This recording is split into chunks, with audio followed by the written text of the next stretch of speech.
outside of our kind of connection through radio as we started and music, I really respect the way you've continued to approach the ups and downs in your life.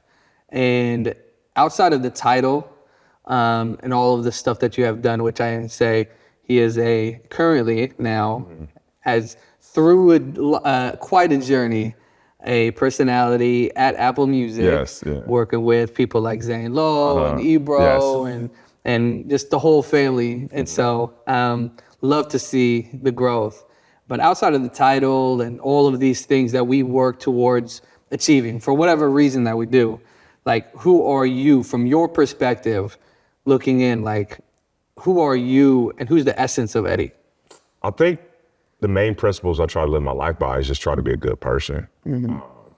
That's it, man. Like there's a certain positivity that I know for me, like when I was growing up, especially like growing up in church, there would be like these older church ladies and you wouldn't know nothing about them. But when you walk by them, they always kind of made you feel good. And you'd be like, oh man, she's so nice or she's so sweet. And there'll be an older gentleman like that too. Like, oh, there's like a positive energy that this person is kind of letting off. And as I've gotten older throughout my life, I started realizing these are real things. Like there's these things, they're not tangible. You can't figure out what they are and why they are. It's nothing physical.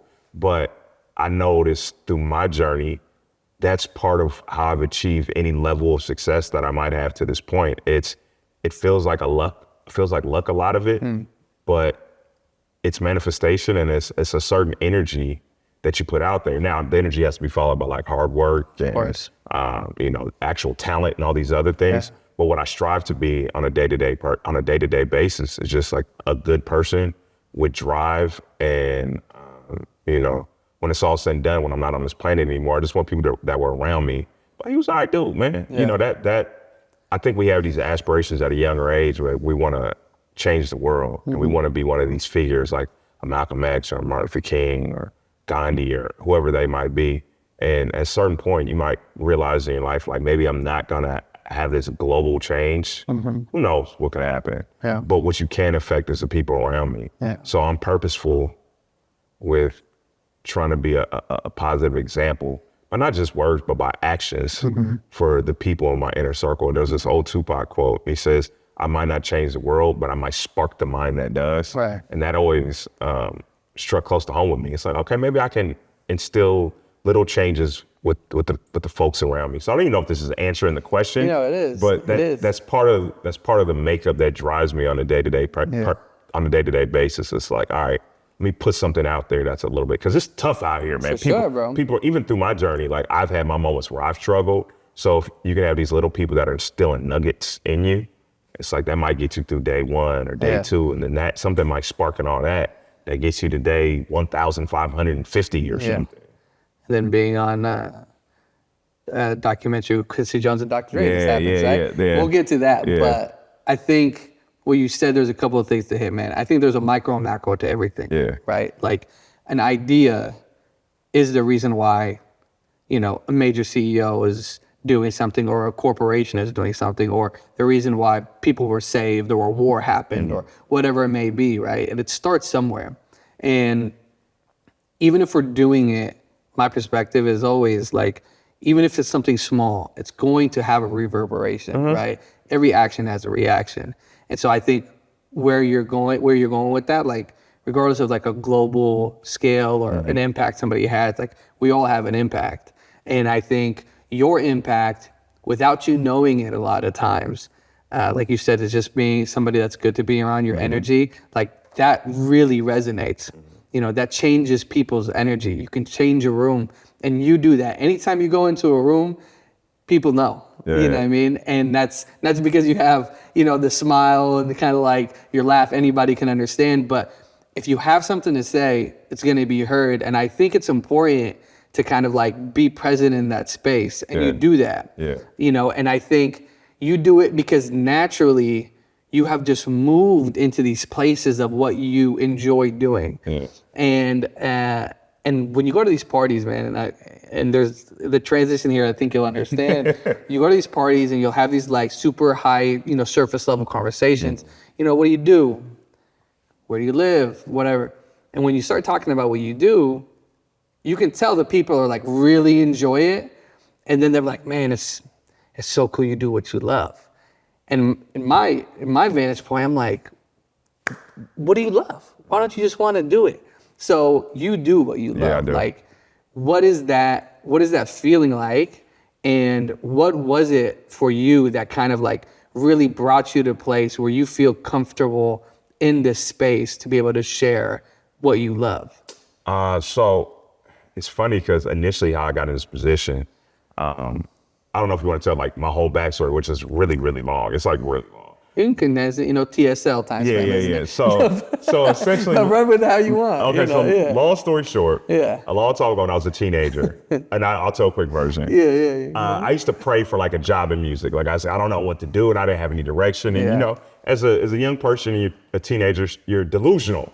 You're like, I'm gonna be successful, and you don't know the work you need to put in. You don't have like a path. And I grew up in Seattle. You're from the Seattle area, and we don't have the entertainment industry there. Right. So pursuing these goals it doesn't seem achievable. Right. But you're just delusional enough to figure out, like, I just need an opportunity. So for me, I used to legit pray for this every day. And one day I had a friend, Justin Booker, he was like, hey, the local radio station, little tiny small radio station, they're having like different high schools every week, and it's our high school's turn. Do you want to go with me? And I didn't have a car, and I'm like, yeah, I'll go with you. Yeah, sure. You going to give me a ride? Because I don't got a car. Yeah. Justin Booker, like, all right, cool, go with me.